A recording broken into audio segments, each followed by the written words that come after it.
Order here. This is the Transportation Advisory Committee's meeting of July, not June anymore, July 11th. And I'll do the roll call. Nick. Here. Dan. Here. Mark. Phil. I'm here. All right, and I'm here too. And so we're all here tonight. This is very exciting. Oh, and Terry's here as well. Excellent. All right, so note taker for tonight. I believe last time it was Mark's. It was me, yeah. And I think it may be Phil or Nick up if we're doing. I did the one before. No, I did May 12th. Oh, I did April. I did meetings, April. yeah, we had 2 meetings in May, which is the confusing bit. So Phil, I think it might be your turn. Okay. All right. And you know, Phil does it better than anybody too, I must say. And Phil, you were not here for a discussion last time about meeting minutes. So if you haven't had a chance to review the recording of that meeting yet, we did talk about they were more like gentle suggestions from the select board or from chairs of other committees and others at the chair's breakfast that are meeting minutes in general can be slightly shorter. They don't have to be a perfect transcript, especially since we have the recordings. It just needs to contain, you know, what was discussed, major points made, votes taken. Doesn't need to be a perfect transcript. So if that helps alleviate the burden of note taking at all, you have permission to write less if that's helpful. Thanks. All right, so we do have some meeting minutes to approve tonight. Did everybody get a chance to review those? Wait, am I correct? Did we? I didn't see them. I didn't see any. I think Eric sent them out, right? I don't believe that I sent out any meeting minutes. The only ones that that I have for everyone to approve, I did not send out because it is a very simple change. I can even pull it up. It's just changing from 2022. I believe this is the right one. Changing January 18th to January 24th. The date was incorrect. So that is the only change to these minutes, which are, like I said, from 2022 when our committee looked much different. And I don't know if we had any other meeting minutes to approve tonight. You know, Yeah, you want a motion to approve the revised minutes? That'd be great. I so move. Second. All right. Phil, how do you vote? Aye. Dan? Aye. Mark? Aye. Nick? Aye. And I'm an aye as well.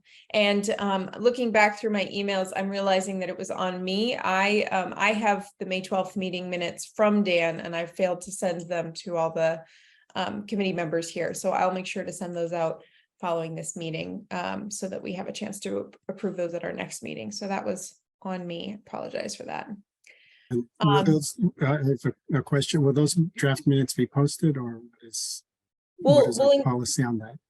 Yeah, we'll include the draft minutes as part of the packet. That my goal moving forward is that in addition to the agenda, there would also be the draft minutes so that anybody attending our meeting would have the context for whatever discussion we were having when they were coming to our meeting. So I'll make sure that ideally the draft minutes for this meeting and the May 12th meeting and perhaps the other May meeting will have all of those minutes to approve at our August meeting.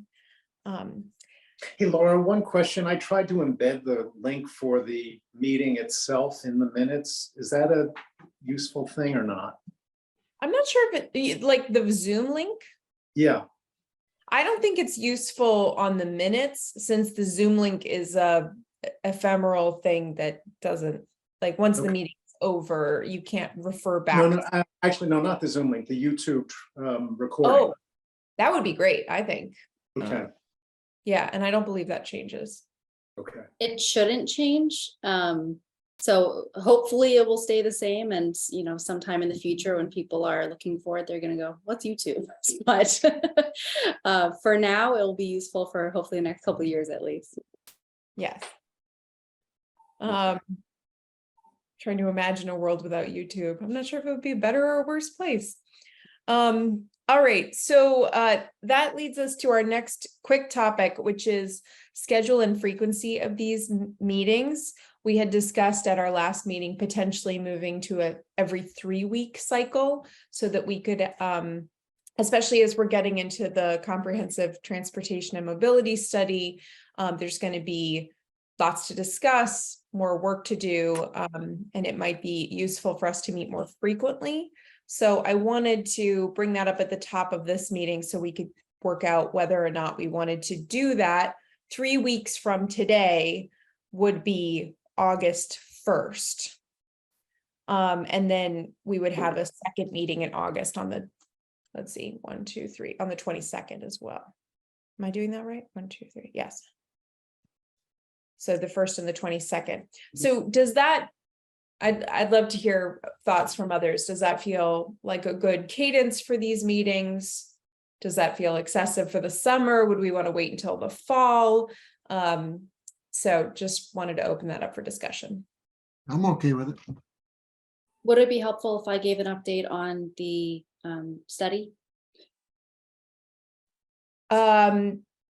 Sure, we can take that out of order if that's helpful context. And it might be helpful context. We're, I'm sorry, everyone's still not announcing quite yet. We're going back and forth on the contract with the firm that we chose. But I did have a very brief conversation with them, just sort of look at the timeline again. And we agreed that starting community engagement in the midst of the summer was not the best time to try to get the most people involved.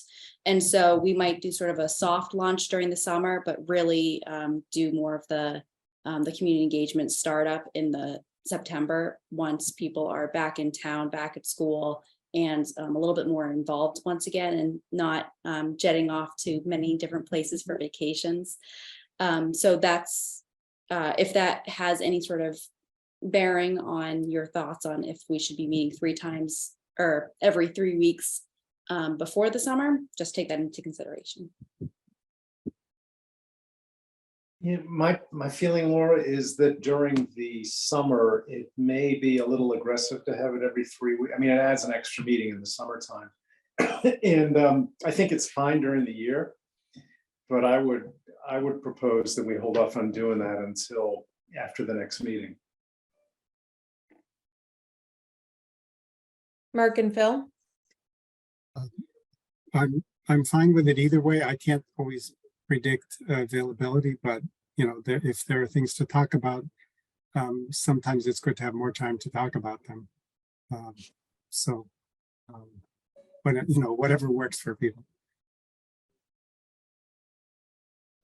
I think one of the difficulties with having a 3-week schedule is it kind of confuses people who might want to attend. So that's one thing on the downside. But let me throw the question back to Erin for just a second. What was anticipated in terms of the consultants' coordination with us and our meetings in terms of the public outreach? Do you mean, will the consultant be hosting meetings with the TAC to sort of go over that? Yeah, I mean, were they planning to hold meetings with us, or sort of in conjunction with things that we might want to have them focus on? Sure. So what we're currently planning is to have the consultants, they will be leading the community engagement, but knowing that obviously you all know Concord best. You live in the town, you are the community, and you are ingrained in the community. So it's going to be a big part of the consultant's going to be leaning quite a bit on the TAC for that portion, and on the town in general. I would say that there's going to definitely be joint meetings, and there will be times when they come for half of a meeting, perhaps to give an update, and then they will not have to stay for the entire time. Perhaps we're having our own discussions and then reporting back to them, things like that. We do get charged by, sort of by the hour for some work. And so if we're able to sort of spend those hours in more useful ways, I guess, than necessarily sitting in a conversation that do you sort of see what I'm saying? Like there could be sort of better uses of time. It really depends on if we say we'd love to have, for each section of the project, at least one meeting. I think that's what we've sort of set up with them. But if we said for the community engagement section, we definitely want to have multiple, I think we could certainly sort of move that around and make sure that we're getting what we want out of this process. Right. I do wonder, how much the consultants actually being at these meetings is going to matter. They're going to be producing regular status updates that we should be reading, and we can discuss and provide, perform our advisory function without them actually being in the meeting, and, be able to provide something written to them, either individually or as a group. So I think that whether or not they're in our meetings, there's definitely going to be a lot of work. The other thing I would just sort of put on our radar is, in addition to sort of the public engagement piece for this transportation and mobility study, there's a lot of other stuff happening in town besides that. So there's also the MBTA communities, getting in line with that new law. And although the planning department is certainly leading on that, I think there's massive transportation implications. So that's another huge ongoing project for the town that we may want to be discussing.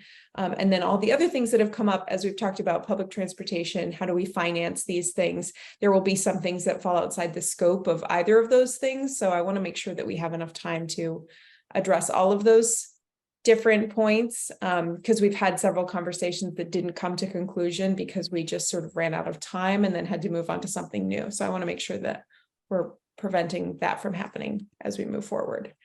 Just a comment regarding Phil, your point about the every 3 weeks. I'm on the Natural Resources Committee that meets every 3 weeks, and it happens. And also there are committees that only meet from time to time, like maybe only 3 or 4 times a year. So the public will find us. I'm not personally very concerned about that. I don't think that anybody pays attention to the second Tuesday except the people who are on the committee. So as long as we can all remember to come, as we can see, we don't have a lot of visitors. Somebody came in. Yes. We summoned somebody to our meeting. Welcome, Paul. All right. So do we need more information to make this decision, or do we have a sense of, do we want to start a 3-week cadence? Do we want to do it immediately, or do we want to wait until September? If we didn't start this, if we stayed with our current cadence, which is once a month, second Tuesdays, we'd meet today, and then we would meet on August 8th. On August 8th would be the second Tuesday of August, and then the second Tuesday of September would be the 12th. So we could start a 3-week. That seems like a big gap. Yeah. Yeah. Or we could do August and then start a 3-week cadence after that. So then we would be doing the 8th and then the 29th. And then every 3 weeks after that. Yeah. So that would still put us two meetings in August. I would say try for that. I mean, there's a chance that because of Labor Day, some people might be away. Some people take vacation just before Labor Day. But I'd say go for it. Just do that. Do one on the 29th and one on the 8th. Well, that's going to be the extra meeting, is the 29th, which is the one that'll probably conflict with Labor Day. Why not do, if we did the second Tuesday in August, that would be the 8th. and then the 12th of September. All right, so we got two proposals on the table. We've got keep it with our once a month schedule until September 12th, or have two meetings in August, which I would actually say I'd rather do the 1st and the 22nd than the 8th and the 29th personally, just because I may have some travel plans around the 29th. So if we are going to move to, if we're going to do that, if we're going to do two meetings in August, that would be my personal preference. 1st and 29th? Yeah. So. Oh, so no, this- the 1st, sorry, the 1st and the 22nd, not avoiding the 29th around Labor Day. Yeah, I would say do it. And then if it turns out we don't have enough on the agenda for the 22nd, we can just skip it.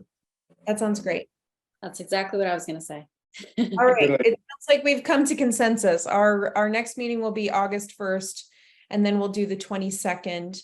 Would a daytime meeting be a possibility for this group if we are able to get somebody from Public Works to join us to finish our conversation about budget? Because that is one of our unfinished conversations. It depends. For me, it depends on the time. Late afternoon isn't good. Okay. If you're going to do it at a different time, I'd rather have it earlier in the day. Well, I can send out a doodle poll. We don't have to do that now. But good to know mornings might be better. All right, thank you. Let's move on. I don't really have much of a chairs. Oh, yes, Phil. Quick question. I just want to make sure I got this. August 1st and August 22nd is the proposal. That is the proposal. Okay, cool. Nick has disappeared into the woods. Well, while he's disappearing, I'm going to disappear for 1 second too. Just bear with me for At 1 least it's not into the alligators or something. Great. All right. You're muted, Nick. I'll wait for Phil to come back. I And I don't, just love the way that tree's roots grow into the rocks, into the stones. It's beautiful. is that here in Concord? It is. No, it's on a trustees site, trustees of reservations out in Western Massachusetts, Where? Glendale Falls. Okay. It's a very large waterfall, very tall waterfall out in Western Mass. It's beautiful. Fantastic. All right. So for the chair's report, I don't have much. The only thing that I wanted to remind everybody of is that if you had any further comments that you wanted to share with, I've forgotten her name, but the route, if you want to share any more thoughts about the Julie. yes, the Route 2 crossing study, please do so by tomorrow. Tomorrow's the last day. So you should have in your inbox instructions on how to reach out to her and send your comments about the Route 2 crossing. So that's also a reminder to me because I haven't sent mine in.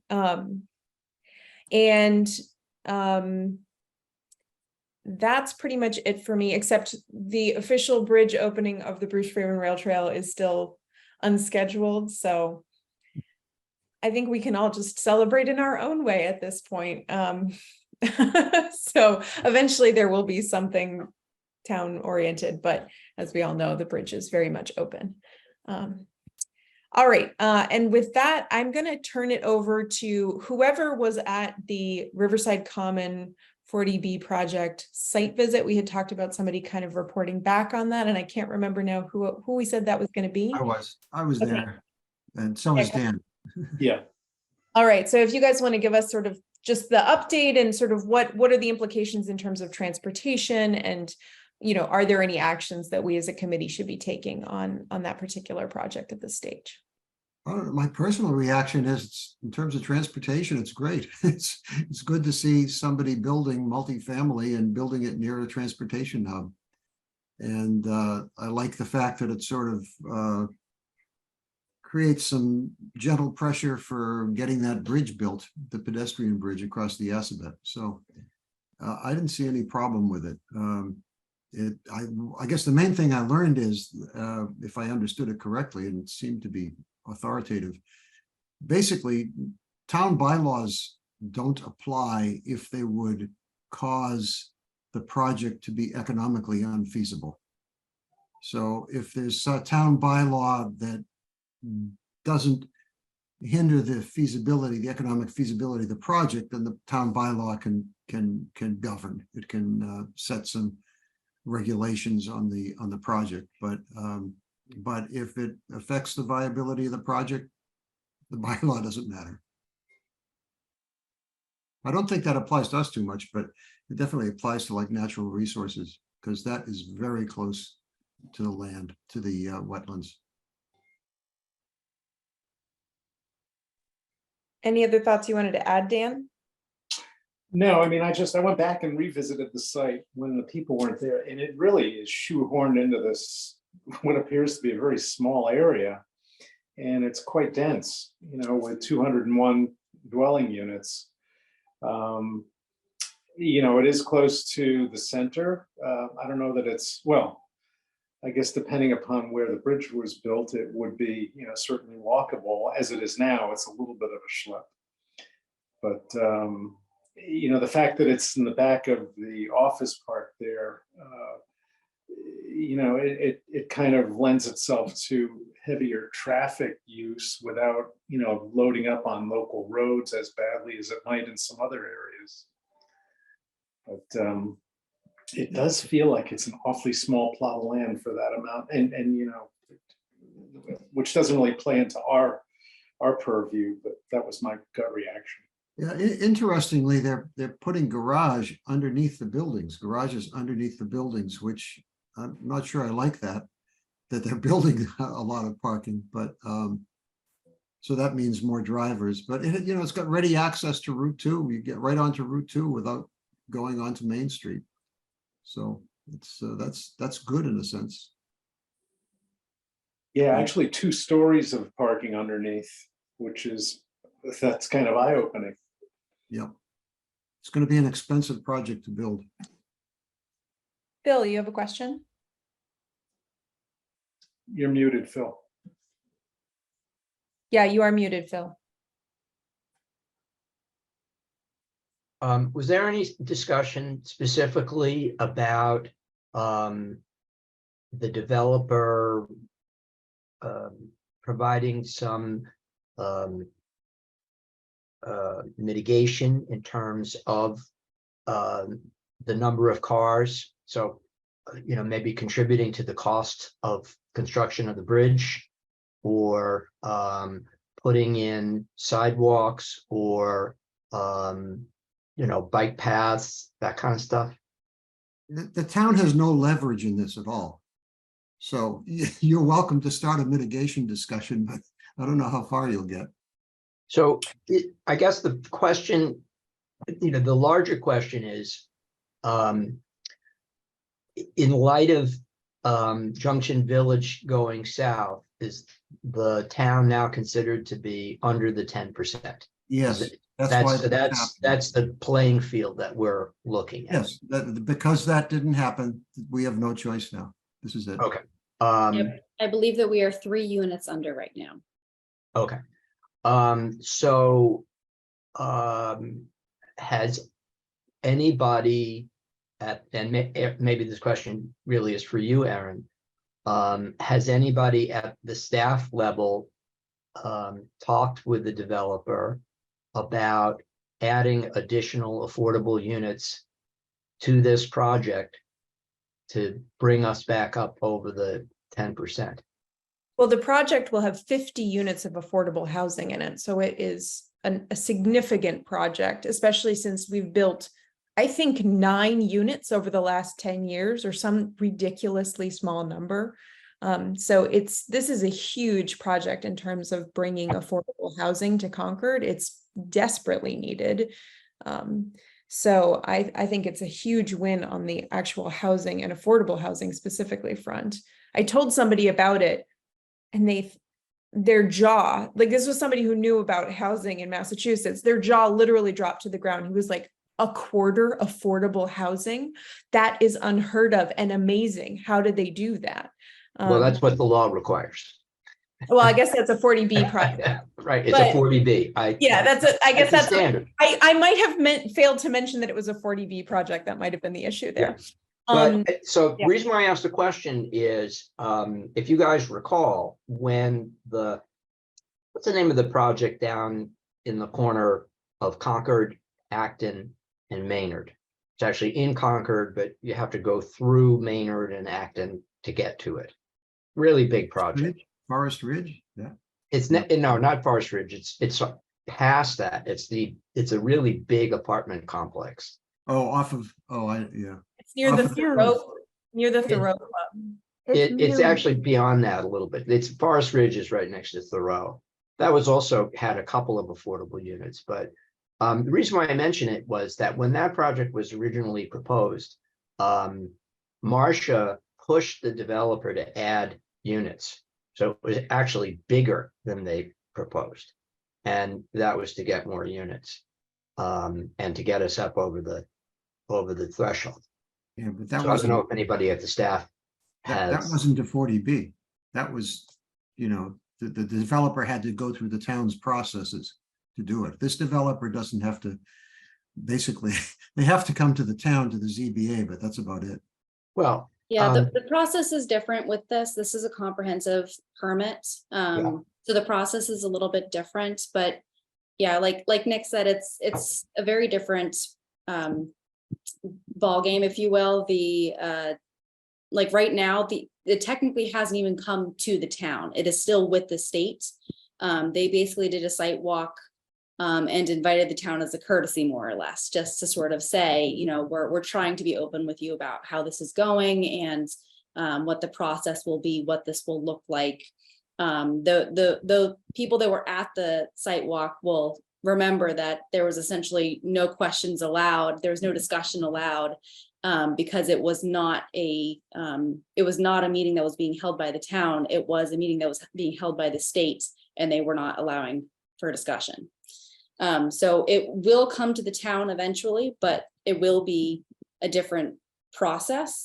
It will not have the same, there's still site plan review, but it's sort of different. I haven't been through this before, going through it now for the first time. So it'll be very interesting and exciting, but it's definitely a different process. We don't have as much control or sway, I would say, than we might with other projects. We might be able to sort of incentivize other things. I will say that the Assabet River Bridge, that is on the tip to get funded, so that will be funded. It may not be funded in the next year or two, but it's on the tip to be funded. And I think that once we start seeing housing going up like this project, there's going to be a real push for having sidewalks and for developing those sort of walkability pieces. And we'll be able to apply for grants for those as well, too, as we can show we have a need now, whereas right now it's still a theoretical need. So I think we're going to have a little bit more there's going to be a better game plan going forward if this moves forward as proposed. I wonder, so it doesn't sound like there's much for us to do at this stage, except to educate ourselves about the project, to educate ourselves about what this means in terms of transportation. I think that it's really important to stay grounded in like our role here, which is to talk about, what are the transportation opportunities and barriers, in this location. So is there a way for us to advocate for funding for the Assabet River Bridge project so that it would be constructed at roughly the same time that the development went in, for instance? Because there may be an opportunity for us to write a letter to our, our state senator and our state rep, or other entities that have control over such things. So we could be writing those letters, and then also, if there was some way for us to be incorporating, I think that we should be thinking about this as we're talking about our comprehensive transportation and mobility plan, like this is an area that has other needs besides this housing. There's already transportation needs in this area because we have so many workers in that little pocket of Concord, that many of them drive into West Concord when they need lunch because it's really difficult to get there. I bike that area and it's really unpleasant. So So anyway, that's all as that to say is, we should keep our eye on this. And if anybody, but I don't want to close the discussion unless they say like, do we see an opportunity here for us to give advice, to write a letter to, or should we table this until we learn more? Where do we feel like we are on this? Go ahead, Mark. Make sure I'm not muted. Yeah, I think the issues about the walkability sidewalks, also the road connections and whatever I think is important. Aaron, do you know offhand what parcel that is? Or parcels? Or if you could. Because I'm trying to look at it on GIS and think about how people get in and out. So, I mean, if we don't know right now, that's fine, but you know, be good to. They said that the main designated vehicle entry point is basically on Baker Ave extension. That's that piece that goes from the railroad crossing up to past the animal hospital site. Yeah, I can bring it up on the GIS real quick. Yeah, if you know where it is, Aaron, I'd like Yep. to see it, because I think we should all kind of take a look at that and think about traffic and walking and whatever. And like Laura says, that's our aspect, and the sooner the better, right? Both for encouraging state or other town improvements and maybe giving input that the developer would appreciate. Sorry, I did this and then I realized that I lost my place. Let me find where I am. Pull down, yeah. I There do- you go. I do think that's something we might be, that it might be interesting to take a good look at also, is how walking and cycling infrastructure that would serve this location could also serve people at the Best Western, regional connectivity, like we saw the MAPC's route mapping. Like, I wonder if we could sort of like bring all those pieces together, and we could make a very compelling case for some upgrades. I need to double check this, or someone does, but I did some distance calculations from the Best Western. And it looks like, to me, it's better for the people from the Best Western to go to Concord Center than to West Concord. It's not a very different distance. And Concord Center, there's Crosby's Market, and you can go shopping. You can't do that in West Concord. So I think you need to think about what services people at the Best Western need to decide prioritizing how to get them there. That's a good point. As somebody who used to live like right there in Concord, like I always went to Concord Center at the time because Route 2 posed such an enormous barrier, and it wasn't that difference in terms of distance. The challenge is that where kids might be districted in the schools, getting the middle school might be still a challenge. So there are, but go ahead, Erin. So the project is essentially, if you can see my cursor, one building's going to go basically along where this parking lot is, if you will, a little bit sort of in the middle. And then the other one's going to curve around this side. So it's essentially taking up the parking along here for just to sort of ground where you are. And then the Assabet River Bridge is going to go basically like this. So it's going to connect the train, which the stop is right here, to these buildings very easily. There's a short trail that's going to lead from the train station over. And then once again, a trail that is a part of this project. They have said that they would like to construct a trail that would go to the Assabet River Bridge to help connect people. So it essentially would allow all these people much easier access to West Concord Center. So could I ask you a question, Aaron? Sure. Where I see the pointer looks like a pond. Am I just not seeing it right, or is there some disconnect between? Right here? Yeah. Yeah, it's the pond. Yep. Yeah, so Okay. it's the buildings are basically going around the pond into, here I pulled up the plans. think it shows on one of these how they lay. Okay, Um, so they're looking at, it looks like, maybe not quite, but they are sort of skinnier buildings, if you will, right? yeah, And they're, oops, that's the wrong one. And they are going to sort of curve around, if you will, the pond. and they'll be sort of like right next to the hotel, is that? That's not the This hotel. is like Welch's, this is where. Oh, that's Welch's, okay, Yeah, the medical centers are, stuff Right, like okay. that. The hotel is over here. okay, I got it, sorry, got my orientation wrong there. They're also 40% taller than the Welch's building, so we'll. Right, full yeah, it would be quite a view of bit. the pond.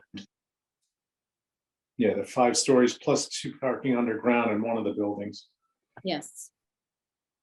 Wow, One of the reasons that's going to be a very expensive project is they're putting 2 garages underground, and that's basically wetlands. I mean, it's wet soil. yeah, And they're going to have to use very expensive techniques for doing that. Yeah, I think they might even, they're very close to the, oops, I'm not used to using the, the public zoning here. It's hard finding it.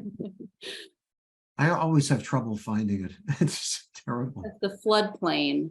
Yeah, but that's not, there's the wetlands. Yeah, I know. The wetlands is right Okay, there. that's good. Wetlands did it, I think. So the wetlands Yeah. is, just around there. So they will be just skirting the wetlands, but they will be in the floodplain. Yeah, Yeah. just to point out, so there, that green line around the pond is more or less where the wetlands boundary is. By the town's bylaws, they would have to do all kinds of mitigation to do anything within 100 feet of that line. They're exempt from that because that's a town bylaw. Okay, the only thing I can see that might affect them is there are a couple of very large trees along the edge of the pond. And I assume they're keeping them. I don't know if that came out in the discussion, but that's about the only thing they might do that wouldn't involve the economic viability of the project, and maybe the town can force them to keep the trees if they want to take them down, but that's about it. The trees probably won't survive that kind of construction. Well, I do want to keep us focused on what our charge is, which is to talk about the transportation impacts of a project like this. And I would say the massive transportation opportunities that people are Mhm. going to be able to patronize businesses in West Concord and go to the train on foot. And there may be some opportunities for us to provide some guidance to the developer about, how they might lay out the property so that more people might ride their bicycles places, that bicycle parks. There was the question about where the access is for parking, getting in and out, but basically it's near 277. So basically that driveway that comes along the edge of the pond towards 277, that's the main entrance and egress for automobiles, is their intent.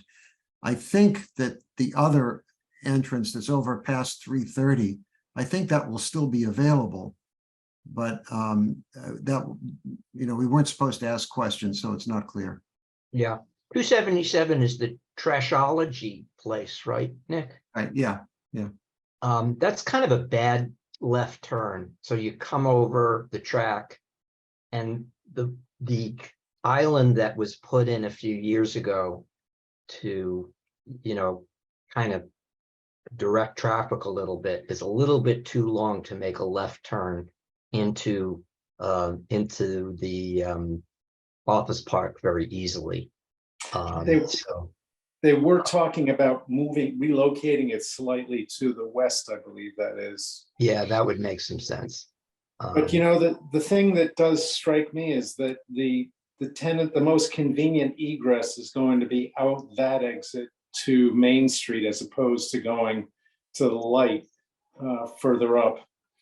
I think that people will see that as a quicker out if they're accessing Route 2. It's not, I think one thing, Laura, that we should do is advocate for the residents being able to drive out to Route 2 and not have to go through that entrance at 277. I mean, that's a huge traffic impact. I mean, if people are going west or east on Route 2, it helps the town a lot if we can get them right onto Route 2 and not dump them on Main Street. Yeah, I think that's right. And I think the other thing is, if they're all going to be, if there's going to be improvements, maybe we can take that as the opportunity to make improvements for everybody, not just cars, but also pedestrians and bikes. Because it's actually pretty wide there.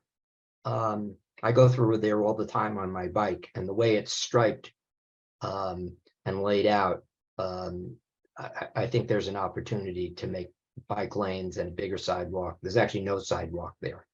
Are we talking about the crossing at Route 2? Exactly, right. So maybe this is, maybe I was talking about near where the the Italian restaurant that was in Best Western, that area. Yeah, that's what we're talking about, the same place. Yeah. About focusing in on that, about people going out that way, and then it providing an opportunity for us to, maybe that's the spot to connect the two halves of Concord. So like I said before, while this project won't be probably, dealing with the roadways and things like that, because it is focused strictly on the building of housing, I think that we will be able to leverage this project to be able to look for grants and to have a better chance of receiving that funding for doing things like sidewalks, Right. bike lanes, things like that. That bridge that crosses over Baker Ave Extension is the real issue with putting in a sidewalk right there, because it's not wide enough to safely put a sidewalk. We've looked at it before. So we have to look at something like doing a pedestrian bridge next to it. Yeah, but maybe this, we could get MassDOT to do it. I mean, this is kind of a state thing, it's their state highway.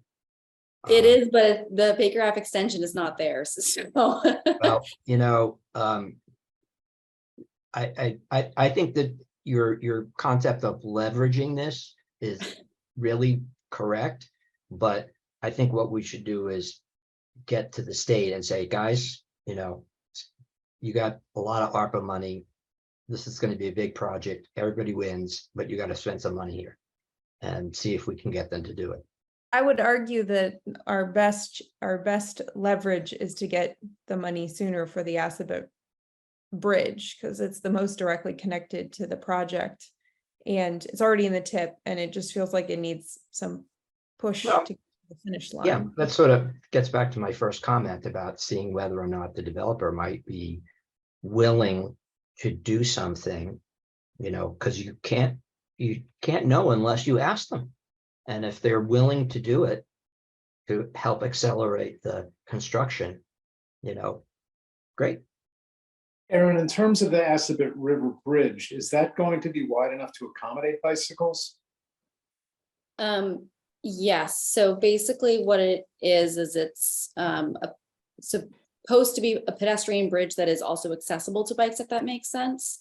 So there will be, we don't want people going, as fast as they possibly can over the bridge on their bicycle, but they will be able to go over the bridge. There will be spots for people to either sort of pull off to the side if they're walking, if they, feel that someone's going a little bit fast, things like that. But it's meant to be a connection for both pedestrians and bicycles. How wide is the paved section of the bridge? I don't know that off the top of my head. Do we have plans? Is this kind of project in the, could you send those to all of us? Could we? Sure. Yeah, they're on the town's website. Yeah. There was a I- presentation that was done sometime last year. And so that presentation is also recorded if you want more information as well. I think that would be very helpful. Go ahead, Mark. Go ahead. Yeah, and no, I agree with that, because I'm trying to, there's kind of a complicated interaction here between private property and public right of way, or whatever. I'd like to see absolutely exactly where the bridge is. It'd also be important, the leverage kind of works both ways, that if we know where the bridge is going to be and it's partly work through a process. The more firm that is, the more the developer would have to adapt to that, to use it, as opposed to if we're kind of stuck in the middle, maybe what the developer does doesn't actually kind of hook up to that bridge very well. Also, the question is what else on that other side of the Assabet, the east side or north side, that you want to connect to? Because when I pull up the GIS, actually I pulled up, the GIS, and I'm kind of looking at that access to that area around the pond. It looks like that's all private property and private roads and things, even though they're paved really wide. So anyway, there's all kinds of questions come up about what the impact would be of 2 floors of cars exiting over a couple of hours, and which way they go, as well as the pedestrian and bicycle. So the more things we can pin down, if we know where the bridge is going to be, that'd be good. Anything else we can kind of pin down would be good. And what is the Welches think about this? Is it on their land? I don't believe they're the owners of that whole complex is owned. I think they lease out all of Yeah, those. I'm sure they're a Yeah. tenant. So Yeah, they are. so it's a very large parcel. Mhm. Yes, it is an Yes, extremely huge. large parcel. So this development would also be a long-term lease, not ownership. They're No. rental properties. No, I understand, but even the developer would have a long-term lease, wouldn't actually own the land the property's on. The building's on. I thought I heard at the site visit that that the company that already owns the land is basically the one who's Okay. driving this. That I Okay. think that's what I heard. Yeah, I believe that's correct, Nick. Okay, so And- that's and- fair. That's interesting. Yeah. Nick, before you had made a comment about dumping the traffic onto Main Street. How did you think you could preclude that from happening? If people have access through the park, if you go through all that parking that's in front of 300 Baker Ave, the way I got there the other day is I drove in from Route 2 near the Best Western, and I drove, it curves around, and then I entered the parking area. I wasn't sure where I was going, so I entered the parking area in front of 300 and drove straight over to the pond. You can get a much better look at this if you want to see it on Google Earth. Well, that was the way I accessed it too. And I found leaving that it made a lot more sense for me to go out to Main Street and take the left. And that's what I'm afraid is going to be the preferred route. Yeah, but Which I was talking about people who want to get onto Route 2. I mean, you're better off staying off of Main Street if you can. I just think if the one thing we should ask for that I think is most important is that the residents will be able to drive out through the parking area of 300 to get at Baker Ave so they can get right out to the traffic light near the Best Western.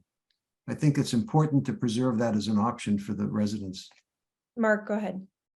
One thing we might think about too is whether certain things are asks or certain things are highlighting potential problems or advantages for the developer, things that they might, they may be thinking about the site per se and not the connectivity.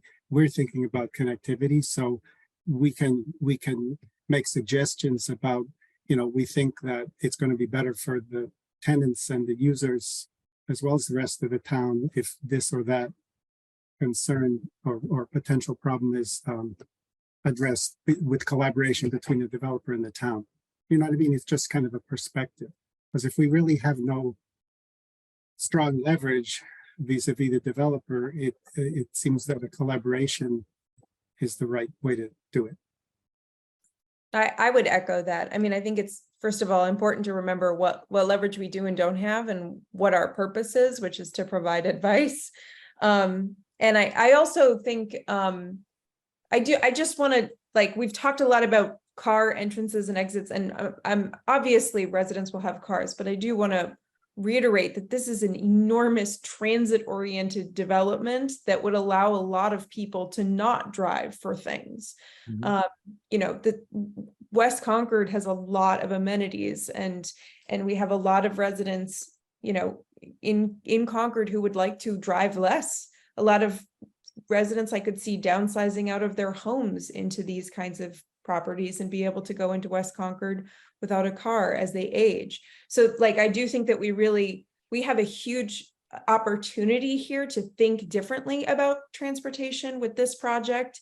And, you know, the more people that we have using the train, the more density we have in West Concord Village Center, the more successful a local public transit service could be, because we would have more potential users in a location where they could actually access it. You know, if they could go to the train station and that was a stop on a local transit service. So I do think that if we can think holistically about how do we maximize the opportunity of transit-oriented development, I think that that's hugely important. And I will just say that if we are making recommendations to the developer, the recommendation I'd love to make to the developer is that they have created a parking lot that is extremely hostile to pedestrians. I don't know if you've ever tried to walk through that area or ride a bike to your dentist or your dermatologist, which I do on a regular basis in that parking lot, but they don't have any sidewalks. And it's a massive expansive pavement. And so I do think that we might recommend to the developer that if they're building transit-oriented housing, they might want to consider in their long-term plan adding some sidewalks into their sort of like site plan. But anyway, go ahead, Mark.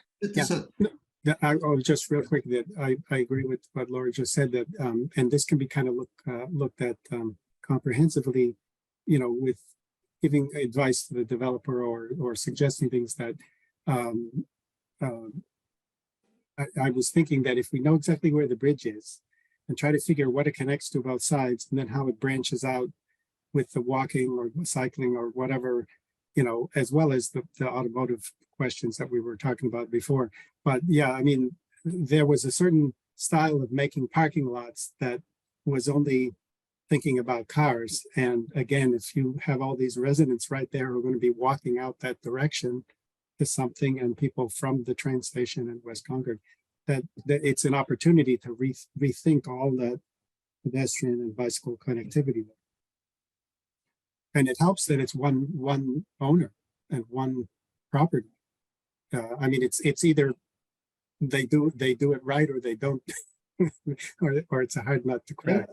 This is going to have a big impact on school bus traffic too. I mean, there are going to be a lot of kids living in there, and you know, school buses accessing that property and then, you know, exiting to whichever, you know, school Thoreau is going to be a tremendous impact.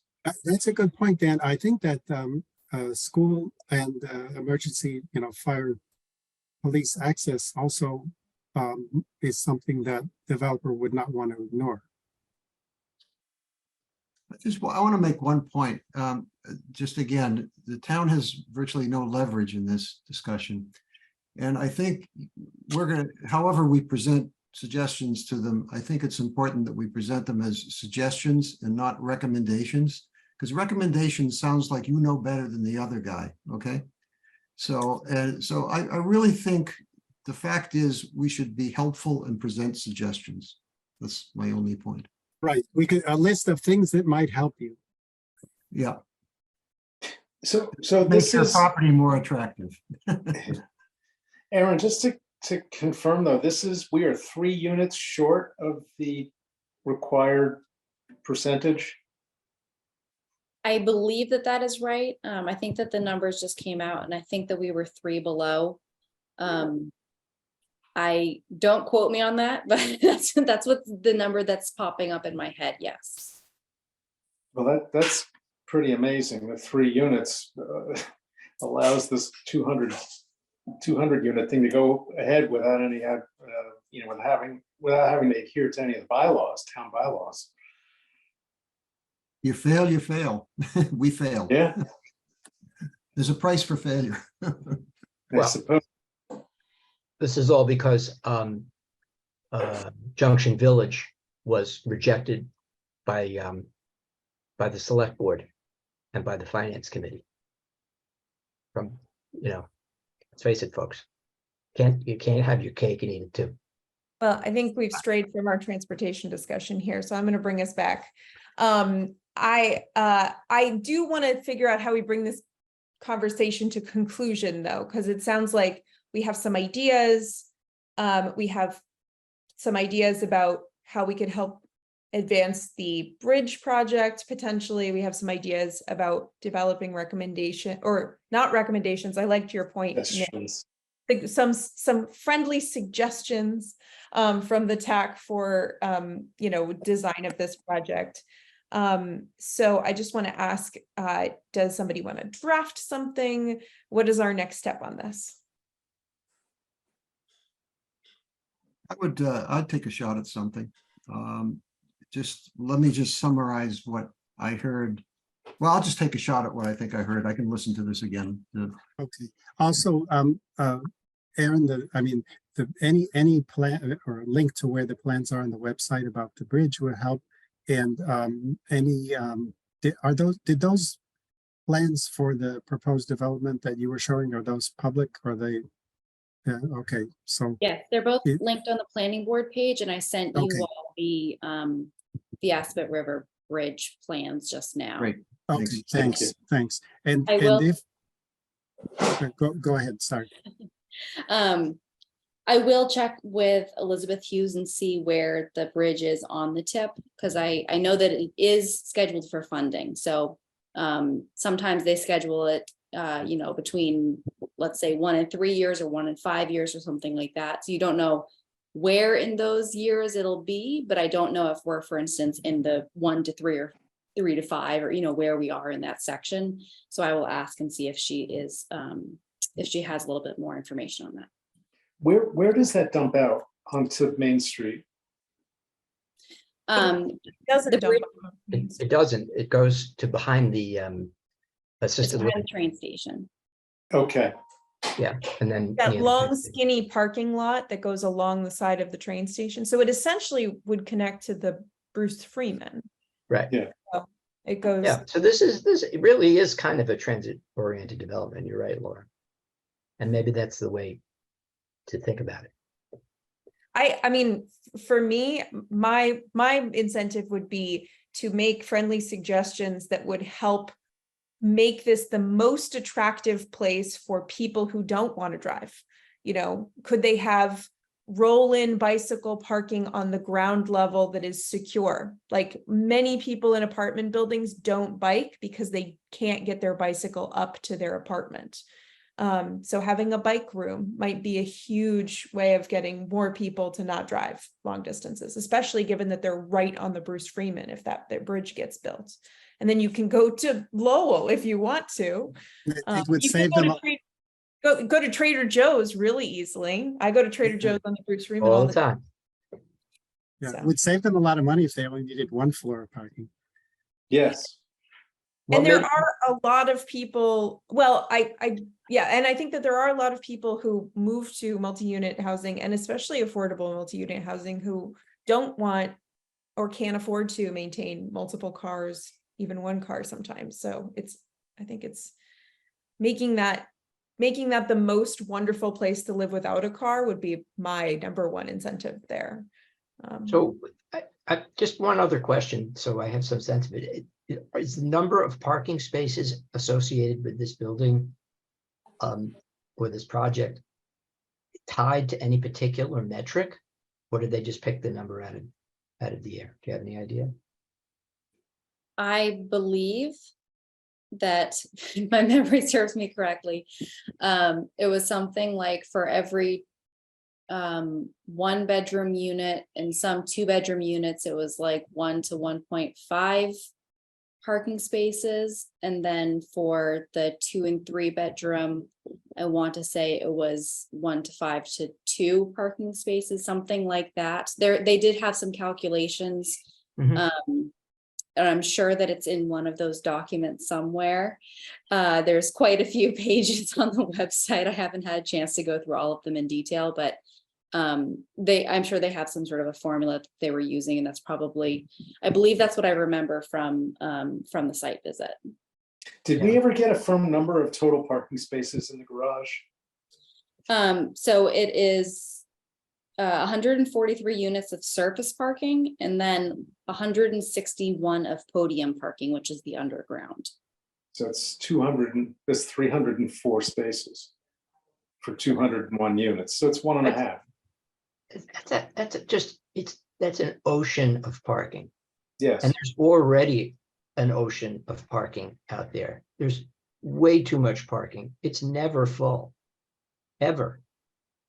I mean, I would be interested to compare the numbers to the Nelson Nygar parking minimum recommendations, because we did, as going back to a previous conversation, we did review those two studies that were done on are our parking minimums as a town reasonable? And I'm curious if they're following the letter of our parking minimums and if that might be modified or lessened. And that might be a nice carrot stick sort of thing. Like, would you could reduce the number of parking spaces, you know, if you did these things that would make it more attractive for like non-drivers. put in a really large bike cage, secured bike cage, and all the other stuff. Because I mean, there's just so much parking in that office park. It's it's over the top how much parking there is there. So anyway, enough said. So I wonder if next time, Erin, if you could come back and give us some more information that you were going to get from Elizabeth on the Assabet Bridge, where it is in the tip, how likely is it to be funded soon, so that we can make an assessment of whether there's something that we could do to help move that along, or at least show our support as the advisory committee to say this is a really important project. Because sometimes those letters help speed things along. Maybe my homework is I'd like to look at how much parking, what are the ratios, is it in line with our current parking minimums, is it not? And maybe I can come back and talk about that next time. I will say that our current parking minimums are pretty high. Yeah, and one of the reasons why we're looking at it. I'd like to see how they compare to the recommended parking guidelines that the multiple studies said that we should be at, and what our peer communities are doing. Because there are the projects that have been built to the letter of the parking minimum are it looks like a sea of empty parking spaces all the time. All right, well, we have spent a long time talking about this, longer than I expected. You had I budgeted 5 minutes for this, but it was, I think You I missed the second 5. It's supposed to be 55. 55 minutes. But I didn't want to cut off the conversation because I do think this is a really good discussion to be having and a good project for us to be in the loop on. Erin, I'm going to turn it over to you if you have any other transportation study updates. I don't think so. I'm hoping that we will, like I said, the contract's been going back and forth a couple of times. We are confident that we'll be able to come to something hopefully by the end of this week. It's just, contract language going back and forth. But we are looking forward to getting started. Like I said, we'll probably look for sort of a hard launch in September, which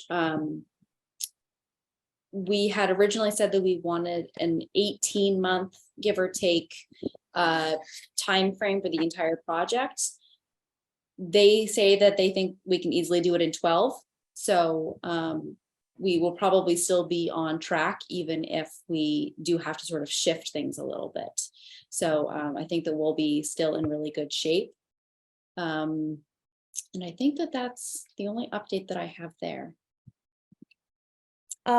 I did, what am I trying to say? Ahead of public engagement, I think one of the things that our committee can do ahead of, even the announcement being made is making a list of committees, organizations, neighborhood associations, business leaders, like various people that should be consulted in this process, because obviously the consultants don't know the community as we do. So I think that that's a bit of homework that we could do ahead of the process, so that when we do kick off public engagement in the fall, we have a really comprehensive list of people to outreach to. And I will just say that in my experience, picking up the phone and inviting people to something by somebody who actually knows them is the most impactful way to get them to engage in something. So I would be, I'm certainly willing to make some calls ahead of these public engagement things, but I hope that all of the members of the TAC can really be engaged in making sure that we get the right people in the room so that we can have all the voices represented that need to be there. So I was going to draft a list of organizations ahead of this meeting, but I ran out of time. But what I wanted to say is that I'm going to draft a list of organizations and share it ahead of the next meeting. And then if everybody could come with additions, anybody that is left off, other people that need to be engaged through the process. I think that is a really important collaborative document for us to be assembling so that we're ready to hit the ground running once we can get started. Yeah, I think too that not only thinking about, your neighborhood associations and things like that, but, things like book clubs, or if you play tennis with people on the weekends, these are the sort of connections that we need to bring people together. Because we have the list of all the boards and committees. That's not a problem. We can get that out to all the people that are already involved in town government. It's the other people that may not be as involved. We can reach out to the schools, but if you have a personal connection to the schools or students, in particular, maybe, you help babysit somebody, or your kids are still in school, or things like that. Having those personal connections is what draws people in and makes them want to participate. They say, well, I want my kids to be able to walk to school, or yeah, we take walks every Sunday, and we always get stuck when we're trying to cross the street because there's no connection point.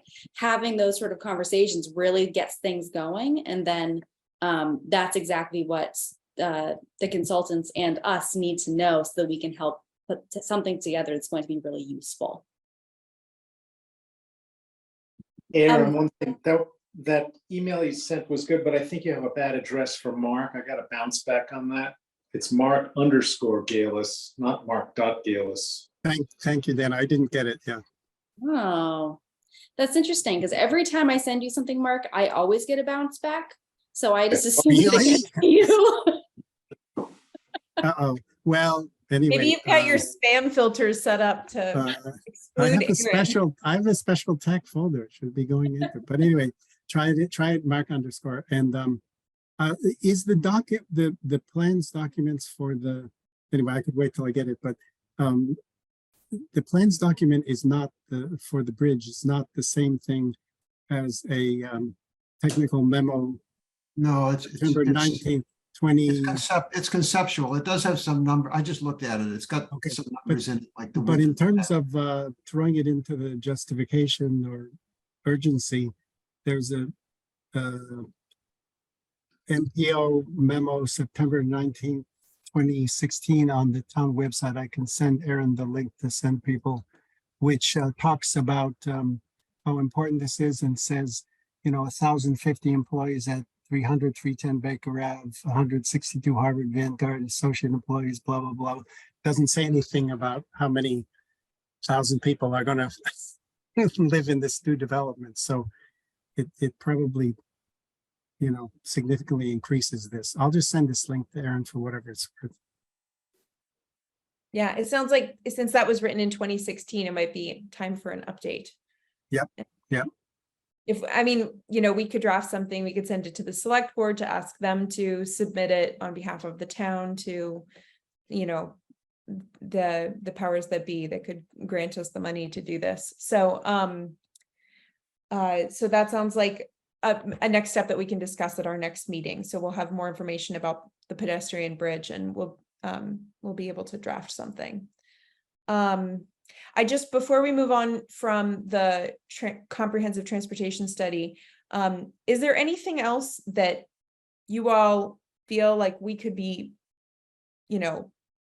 laying the groundwork for before we get running this fall? Is there any other pieces of information that we need to track down, or specific things that, we should be discussing before we bring outside consultants in, so that we just have a good sense of, as we're going into this process, is there anything else that we need to do besides write a list of people to engage in public? Well, the thing I'd like to see fairly soon is whatever we are giving the consultant that defines the scope of this. What is the scope of what we're looking for? I mean, you could spend infinite hours and money fantasizing all sorts of transportation improvements for the town.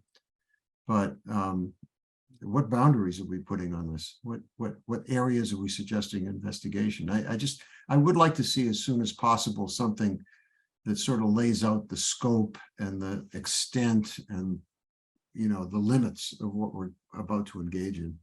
Because That being my Yeah, biggest, so the RFP is what you all commented on. I know it was forever ago, but that did go out, and I believe you all took a look at that. So that is what this is being based on. okay, so sorry. So is there a revised version of that? Because I don't think we ever saw the final thing that went out. I thought we were given an opportunity to comment on something before it was complete. I don't remember the exact process, but We should refresh our memories, I think. yeah, if you could send us whatever it Yeah. is you have that comes closest to whatever I was saying, that would be great. Yeah, and once we have the contract finalized, we can also send out the proposal that the firm sent us, so you can see what they are proposing as well. Laura was in on those discussions, and we all liked this company, so we're excited to be working with them. But I can certainly send around the RFP and then their proposal after the contract gets signed. I think one of the things that I plan on doing is a little light summer beach reading, is I would like to be reading some of the transportation plans written by some of our peer communities that have done this already.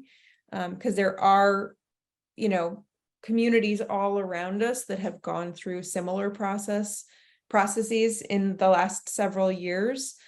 So I'd be really interested to see, there's a lot that's similar and things that are different. And so being able to know what other communities are doing and how we might match up with those things regionally would be really interesting to me. So yeah, go ahead, Mark. Yeah, I think that's a good idea. If you find any ones that are sort of meaty or especially appropriate, it might be, I think it'd be good to look at them and to actually be really critical and say what jumps out is really stupid or waste of time, and what comes out is like really excellent. You know what I mean? It's easier to criticize something that's already followed up. But I think If I that's find a good really idea. good one, I think it might even be great to have a member of, if they have a transportation advisory committee, or if they had a select board member or a town staff member who's really involved in the process, it could be really great to have a presentation from another community, just so that we have a sense of what we're getting ourselves into. Yeah, before learn from other people's experience or mistakes or success. Yeah. So if any of you start digging in, feel free to recommend other towns that we might reach out to. I would be cautious though. Don't start digging into it and saying, oh, I wish, let's add this on, because everything's already in ink, and that was part of the RFP process. We did look at quite a few different communities and look at what they had, look at what we had already done in Vision Concord and in so there's some bits and pieces that we pulled from different plans that we said, well, we've already kind of looked at this, so we don't necessarily want to dive as deeply into the section. But I just do want to caution you that you don't go, oh, wouldn't this be great if we could do this?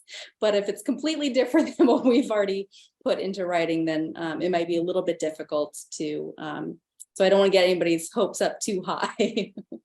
Well, more I'm thinking about public engagement. Did they do anything creative to get people's feedback? Like, Absolutely. That kind of stuff is great. Definitely look it's more for about that. process. I'm actually much more interested in the process. How do we run our process well?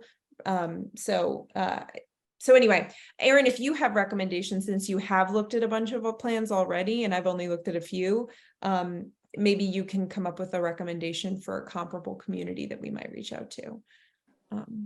Yeah, I can try to find, I had a running list at one point. I can try to find that again. Excellent. All right, any other comments on this? And then we're going to move to a quick update on the MBTA communities kickoff. Great. I am going to turn it over to you, Erin, because I think you have most of the information here. Great. So we did have a meeting on, sorry, I have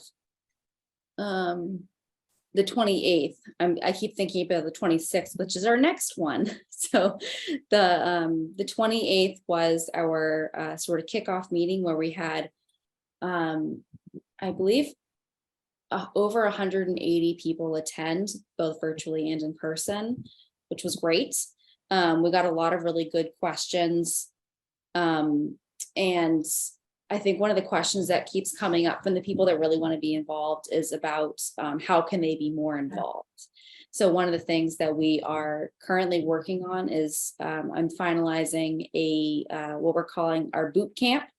So that will be for people who really want to help sort of advocate and help teach others about what MBTA communities is, so you can be well informed and you can help other people become informed and make sure that everybody knows what's going on. And once they're up to date, then they can more easily follow along in the conversation and really get more out of it. The recording for the MBTA communities info session is available on the MBTA communities webpage. It's also available on YouTube. And there's also the presentations that we had that are available on the website as well. The next meeting or the next workshop is going to be on the 26th of July, and that will be completely virtual. And we will be digging into more of the actual zoning. So where exactly do we want to have it? Talking about how we have to have at least 50% of it within that half-mile radius between the two stations. But where exactly do we want that to be? Do we want it to be equally centered between West Concord and Concord Center? Do we want to be focusing primarily on where there's single family houses versus where there's potential for or if there's any undeveloped land, or things like that? So we're really going to sort of dive into those conversations, as well as be looking at what is the excluded land. Because we can't include all of the land that is within that half-mile in our zoning, because we do have a lot of excluded land. And excluded land is things like any government property, so state, federal, or local land that is wetlands or is in the floodplain to a certain extent, parks. There's quite a bit of excluded land. If you look on the website, actually I can pull it up real quick for you. We have Erin, it sounds like you're letting us know about an upcoming meeting where this is going to be presented in detail. yes. So I think maybe we don't need to go through all the details of that tonight. I think that the most important thing for us, well, the first thing I wanted to say is, did anybody attend the kickoff meeting from TAC? Anyone what? Did anyone attend the MBTA community kickoff meeting that was on the 28th from this committee? Mark did, it looks like. I was at I was at a meeting at Harvey Wheeler that had a lot of stuff talking about it with some consultants, if that's the meeting. I forget which day it was. Aaron was there, and Elizabeth was there, etc. Yeah, so I was there. I learned a lot. It's complicated, but what I would pass on is say it's complicated. There's a lot of information to suck in and process, and then there's a process that has all kinds of different ways it can go. The sort of technical, I don't know if he was a design consultant or a legal consultant. He was giving some good legal opinions. There was one guy who was answering some very interesting questions and then saying he didn't know about certain others. So there's a video of it, right? Yes, it's posted on the website. Some of the maps that would have been helpful didn't show up on the screen in Harvey Wheeler. But anyway, but it's fairly long, but it's worthwhile. But I would say it'll give you a first cut understanding. I felt like I understand about 10% maybe of what's going on. So I don't know. What do you think, Erin? I think it is complicated. It's definitely very complicated. Somebody wrote on their comment sheet, this was very interesting. I learned a lot, but if you quiz me right now, I'd get an F. So, which I think was a, sort of a good summary. It's a very complicated subject, whereas I feel like I have a sort of a fifth grade understanding, because there's so many nuances that come into play. And then somebody asks a question and we all go, huh, that's a great question. We're going to have to consult, with the state about that. So I think that because it is still evolving, there's so much more for us to learn. And that's why we have our consultant from CHAPA, we have our consultant from Horsley Witten, and we're also doing an economic feasibility study. We still haven't technically announced that, but it got announced at the public meeting. It's important. Yes, it's very important, and we're thrilled that we got the funding to do that. So we got a grant to do that, because that may allow us to expand the amount of affordable housing that we can put into this zoning as well. So Can you say more about what the economic feasibility study is studying specifically? Sure. So it's looking at essentially, if you're going to build housing, sort of like what we were talking about with the 40B, if you're going to be going and building housing, what percentage of affordable housing can be built and still be economically feasible for the developer to still want to do it, if that makes sense. Will it also include feasibility when it comes to tax base, the cost of services provided, the cost of infrastructure to maintain? Like, I'm just curious if that's part of it as well. So we haven't started to really dive into it yet. We were given about 400 words to say why we wanted to do this study. And we said, we think it'd be great and we want to have more affordable housing. So there are many groups that have been doing this where I believe that only Lexington is the only one who's actually completed a study at this point.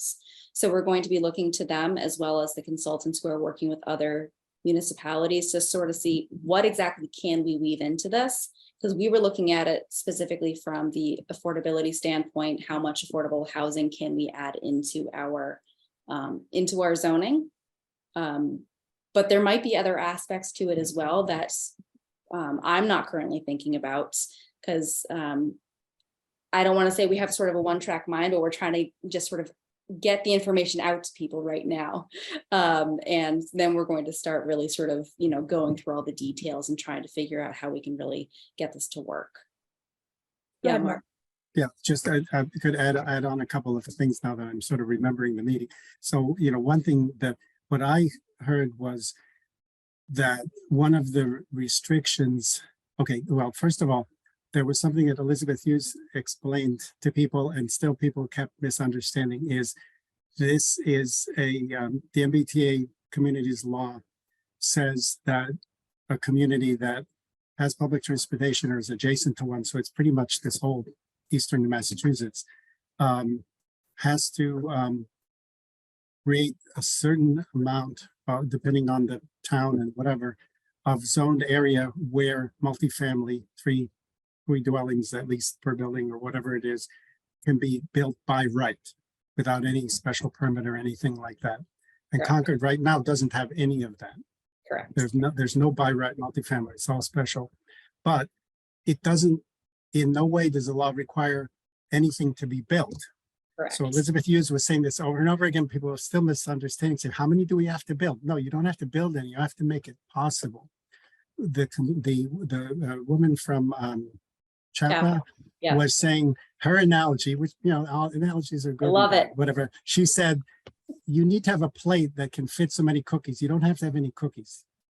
You have to create the plate. That was her thing. So that's one piece. Another thing, Elizabeth, you said to the select board previous to this meeting, this law is nothing about affordable housing. In fact, it's almost the opposite, because unless you do an economic study, which probably has all kinds of legal requirements, who does it and whatever, that says it requiring up to 20%, 15%, 20%, more than 10% of affordable will not make it economically unattractive or unfeasible, whatever, for a developer to build something, then maybe you can add a 15 or 20, up to 20% there. But it sounds pretty iffy. And on some of these things, as Aaron said, the technical consultant gentleman was saying this is still being, people have to do this by the end of 2024, but the state is still working out the details. So, things will end up in courts, who knows? So pretty complicated.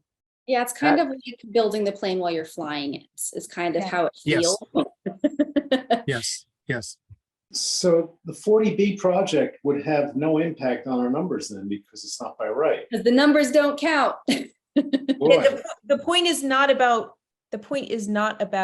meeting I think that this is where I was confused, Aaron, when you brought up the economic feasibility study, because MBTA communities does not have anything to do with our affordable housing threshold.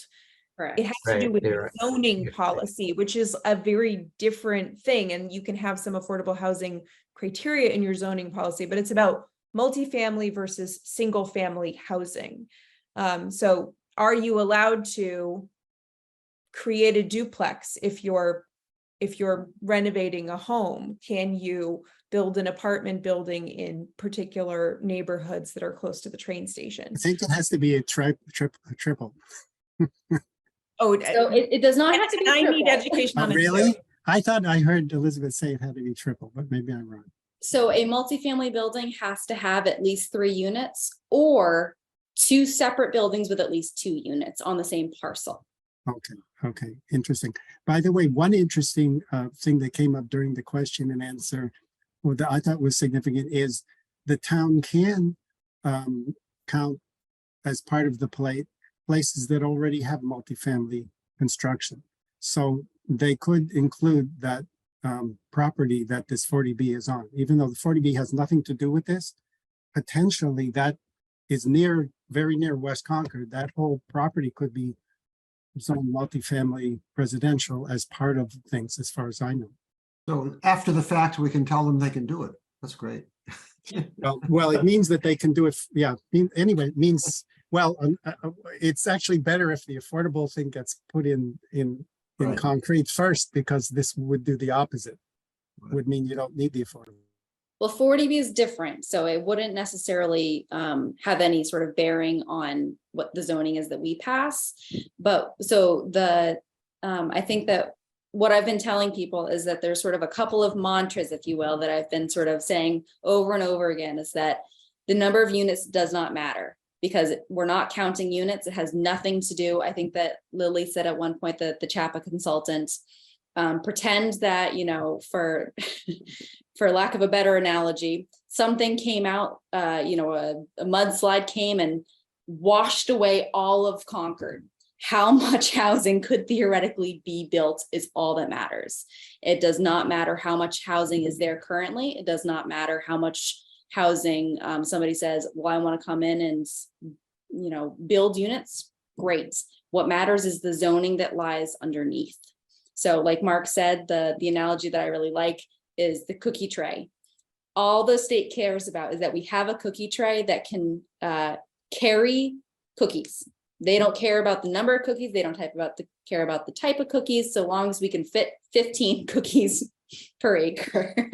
And really, we're talking not in terms of units, but we're talking in terms of acres. How many acres are? It's pretty far from our agenda item here. We're Well, talking. yes, we're this was talking- meant to be a quick update. This was meant Yeah. to be a quick update. Well, there is one more We're thing. way past quick. We're way One past. thing, I know, sorry. I just want to add that there's some modeling that has to be done based on whether there are setback limitations, all kinds of other things. So then it's not easy to calculate the number, I don't think. Come to So- the 26th. Yes, I'm gonna pull us back to our agenda and wrap us up here in about, well, I'm gonna wrap us up by 9 at the very latest.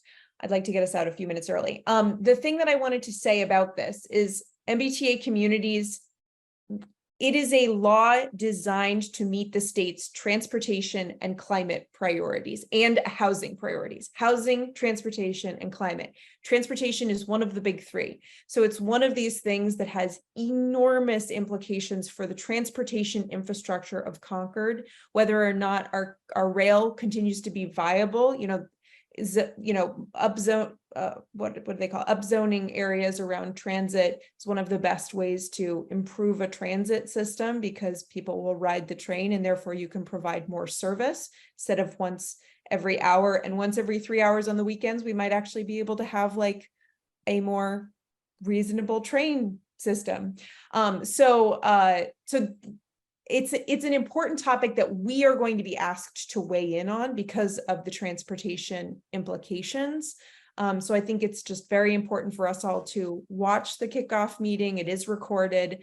And I think that at some point we're going to be asked to write a memo, we will have to write a letter. We'll have to provide some insight on the transportation implications of particular configurations that may be proposed as we move forward in this process. And these are going to be very tightly wedded together, the transportation study and this process.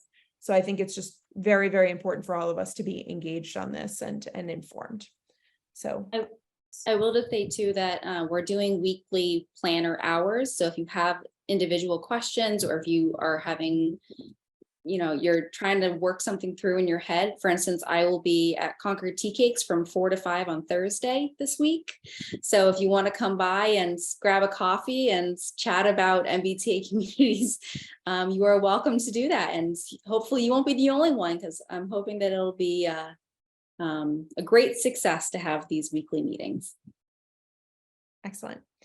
So I'm going to wrap that up and move to our last, wait a second, let me just lost my place here on our agenda. Hold on. Number 8. Sorry, say that again. Number 8. Number 8. Transportation priorities and library case study. Yes. So we were supposed to spend a lot more time on this tonight, but we clearly will not. So I'm going to introduce what I was hoping that we could talk about, and just come up with a brief, sort of have a brief discussion, come up with a brief list. Nick, I really appreciated the presentation you gave yesterday and refocusing our attention on public transit and our other transportation priorities. And I wanted to sort of tie it all together with our library walkway case study. Sorry, it's so late. I was on the sun all day. And try to come to a next step for us, both on the library case study and on some of these other transportation priorities. We are an advisory committee. We can make recommendations on policies. We can make recommendations on, how our select board is spending their time and energy looking at these different proposals. So I think that if we can take some of these conversations that we've had that are sort of open-ended and bring them to conclusion in the form of a memo, a briefing, a letter. So thinking about public transportation, thinking about how we prioritize walkers, cyclists, parking in spaces like the library crosswalk, as a way for us to talk about those transportation priorities. So I just wanted to open this up as a way of saying, like, we need to come up with some product is the wrong word, but something that we can share with the select board and with the public about what our advice is on these very weighty topics. Let me start. We already did the first pass of that when we presented to them the one-page roadmap last year. I think we have to continue that discussion and not be a committee that comes in with something totally new every time they talk to the select board. So I think we have to start with that And I think in terms of, what's important, I made the case in that slide, the slides I showed last time, which I did forward to Erin and Laura. I don't know if everyone got them. And basically, I tried to make the case for a bus service. And I listed all the benefits. And I would just say, if there's anything else, whether it's bicycling or whatever, do the same. Make your case. List all the populations that have benefited by whatever it is you think needs to be on the list. Because that's the only way we can prioritize, is how much of the community is affected positively by what we're thinking about.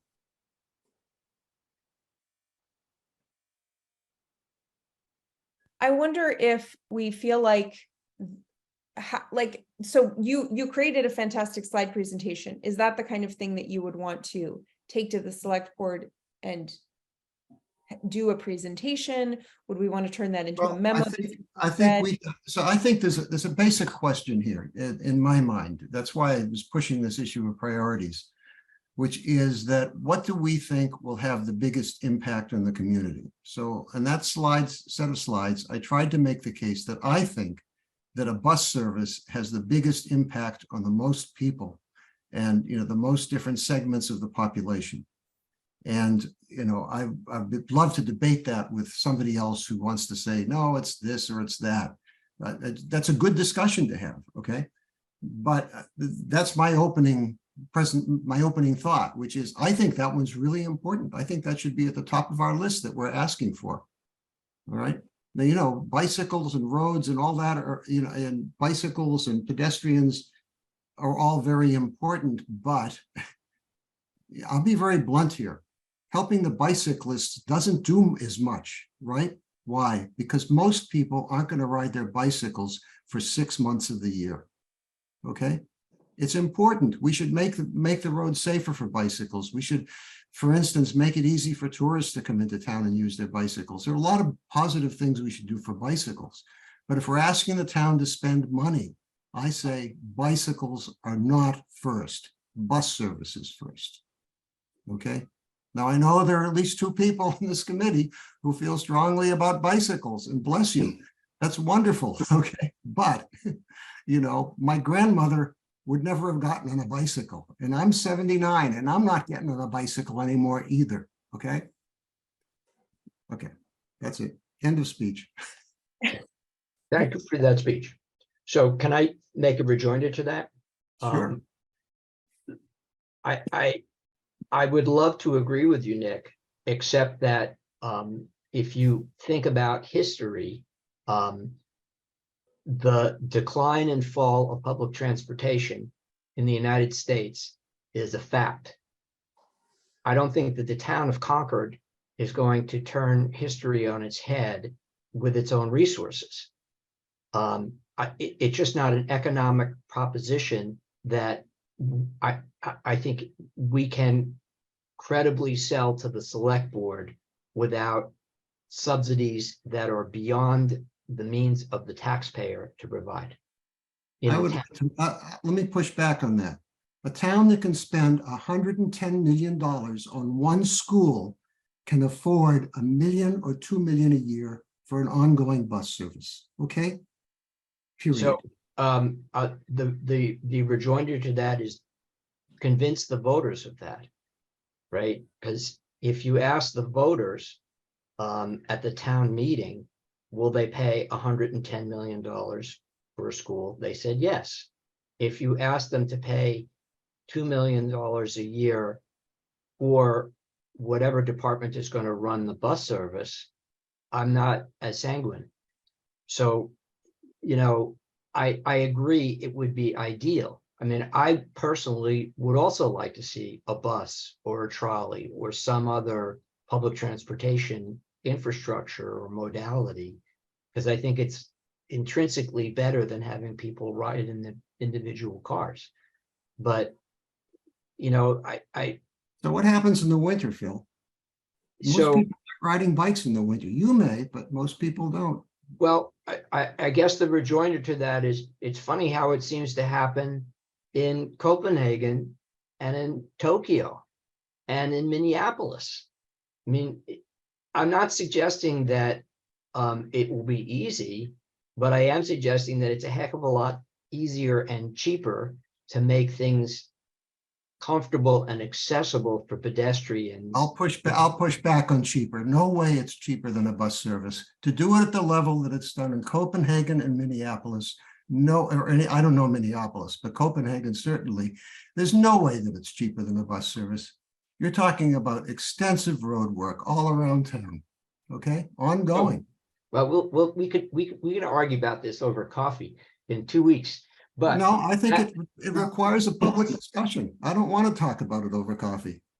I will say, I think this is the main issue for transportation in Concord.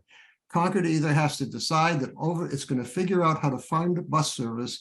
Acton's got bus service. Bedford has bus service. Lexington has 4 routes, one of which goes outside the town. Concord can afford bus service. I want to give Mark the floor here and just say we should wrap this up and we will continue this discussion next time. okay.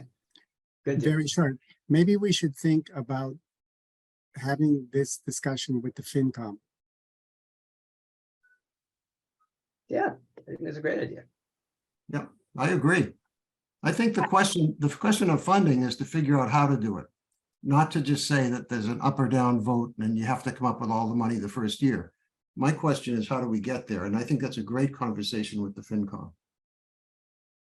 One thing that I think we must have is more information, because I'm hearing differences of opinion here, but I'm not convinced that we have the data that we would need to support the cost assumptions that are being made.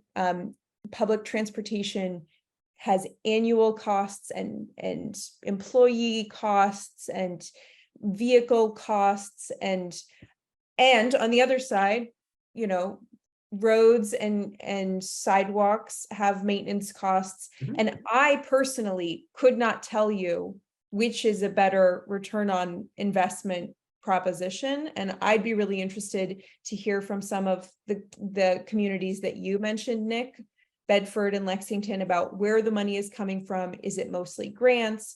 Are they raising some of this money locally? I would be really interested to see. You do not have to convince me that public transit is awesome. I use public transit and cycling almost equally. So I'm all for both, just to be clear. And I would like to know sort of what makes the most sense in terms of allocating resources. So I think that this I is have a great. procedure question, which I think Yeah. the towns aren't going to talk to committee members from Concord and share their financial information with us.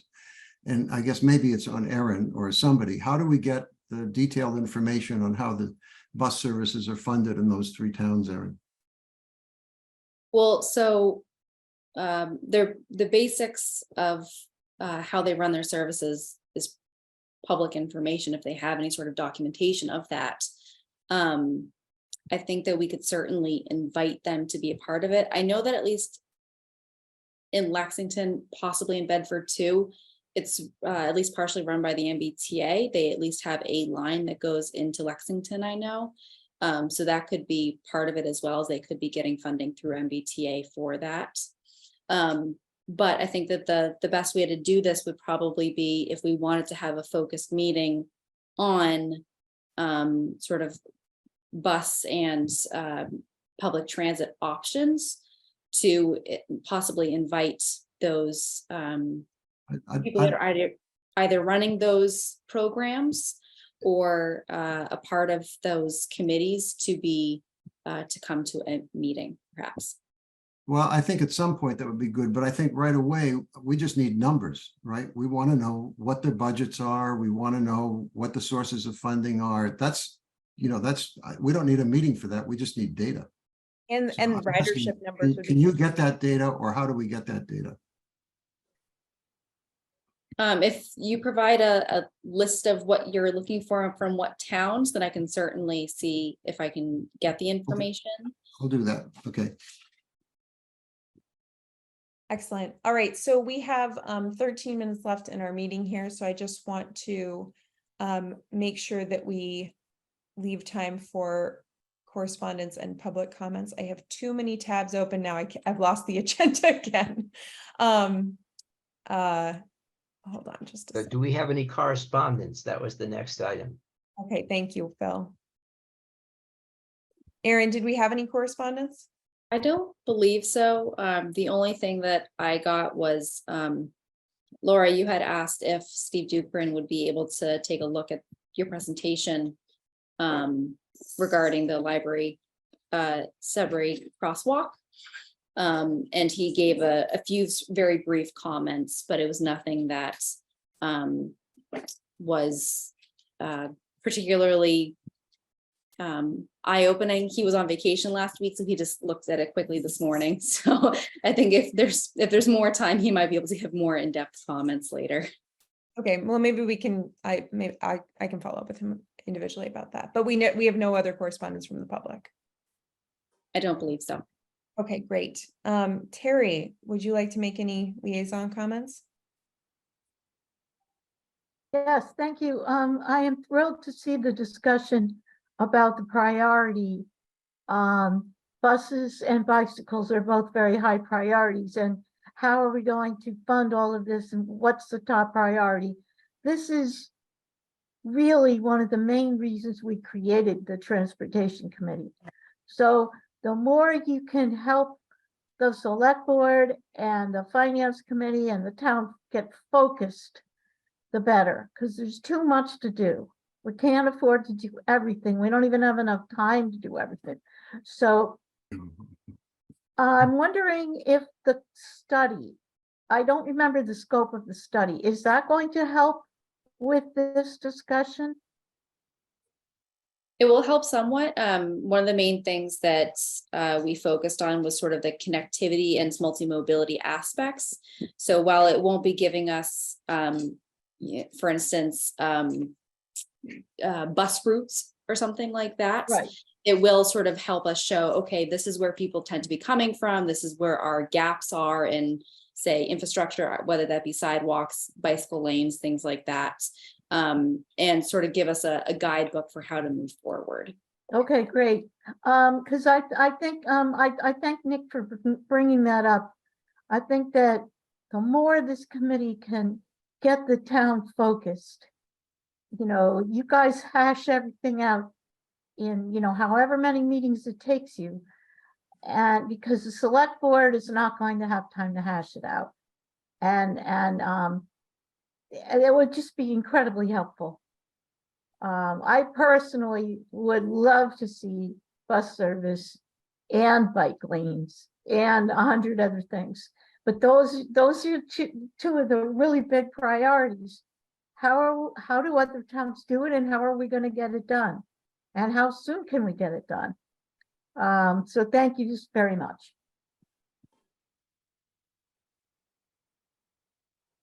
All right, thank you, Terry. Since we have no other visitors tonight, I would entertain a motion to adjourn. Adjourn. All right, I saw a second. Second, Phil, yes. Nick, Yes. Dan, Yes. Mark. Yes. Excellent. And I'm a yes as well. Thank you all. And just as a reminder, our next meeting will be on August 1st instead of August 8th. So it'll be the first Tuesday instead of the second Tuesday. Let's assume that we're meeting at 7, but I will send it an email in case we do get Public Works in case Public Works has availability that day. So thank you guys so much. Have a great night. You too. Thanks. Thank you Thanks. very much. Right.